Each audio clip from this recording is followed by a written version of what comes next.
Action. Action. Hi guys.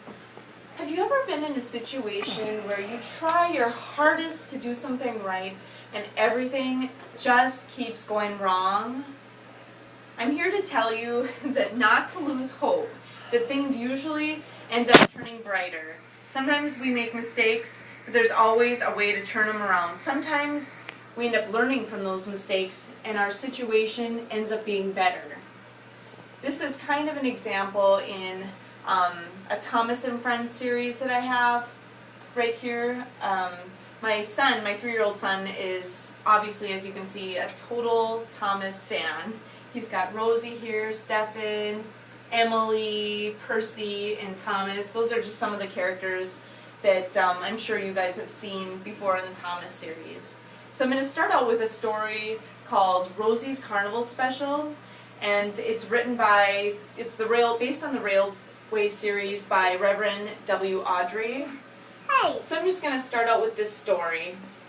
Rosie's Carnival Special. Rosie is a lively little tank engine. She is very quick and likes to keep busy. Rosie and Emily were at Knapford Station when Sir Topham Hatt told them some exciting news. The carnival is coming to Soder, and a special carnival train is waiting at the docks. Rosie had never been given a special. More than anything, she wanted to pull the carnival train. Here's Rosie. Yeah. You must pull the carnival train, Emily. Rosie was so disappointed. Then Sir Topham Hatt added, Rosie, you must be Emily's back engine. Rosie wanted to pull the carnival train on her own. She didn't want to be the back engine. No. Worse, Emily didn't even seem excited about pulling the carnival train. I have a lot to do today, Emily puffed. As we pull the carnival special, I have to collect the milk at the Hill Farm, which is all the way on the other side of the island. There's Rosie. Yeah. See, and Rosie? You see her? Yeah. He doesn't have a tender. Rosie decided to race to the docks ahead of Emily. Then she could take the carnival special and Emily could puff straight to Hill Farm. That would really help Emily, Rosie told herself. When Rosie arrived at the dock, she puffed alongside the very long carnival train. It was so long that Rosie couldn't see Emily, who was already coupled to it. Rosie quickly coupled up at the other end. Then Rosie huffed and puffed. She heaved and she hauled. The couplings groaned and strained. Then, snap! Rosie puffed away thinking, hooray, I'm pulling the carnival special. She didn't know she had left half of it behind her. Oh, shucks.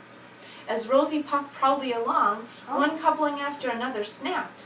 When she passed Stepney, this little guy, on a siding, he blew his whistle. Toot, toot! Rosie thought he was whistling at her carnival special, but he was really trying to warn her.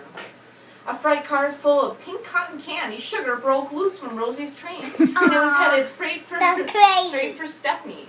Still, Rosie puffed along anyways. She had no idea what trouble she had caused. When Rosie chuffed into Mathwise Station, Sir Topham Hatt was cross. He told her all about the trouble her loose cars had caused. A load of coconuts had broke loose and blocked a level crossing. A flatbed loaded with a big wheel had even smashed into Emily as she carried the rest of the carnival cars. Then he said the worst thing of all, no, there will be no carnival for the children. Rosie knew what she had to do. Quick little Rosie whooshed off. She would collect all the cars she'd lost. She'd help Emily get back on track. She would be Emily's back engine. They would deliver the carnival train in time for the children to enjoy it. Most importantly, there was something else Rosie had to do. I'm sorry, Emily, she apologized. I was only trying to help. Now we will deliver the carnival together. Rosie collected all the cars she had lost. She raced back to Emily. Quickly they coupled and took off for the station. When they finally arrived, all the children cheered. Yay! Rosie had almost ruined everything, but instead she'd saved the day. It was a wonderful carnival after all. See? Yeah. Yeah. No, he doesn't. So that just kind of shows you that Sometimes we make mistakes, but as long as we put our best foot forward and we apologize to our friends as Emily did, things usually turn out right. Thank you. Bye-bye.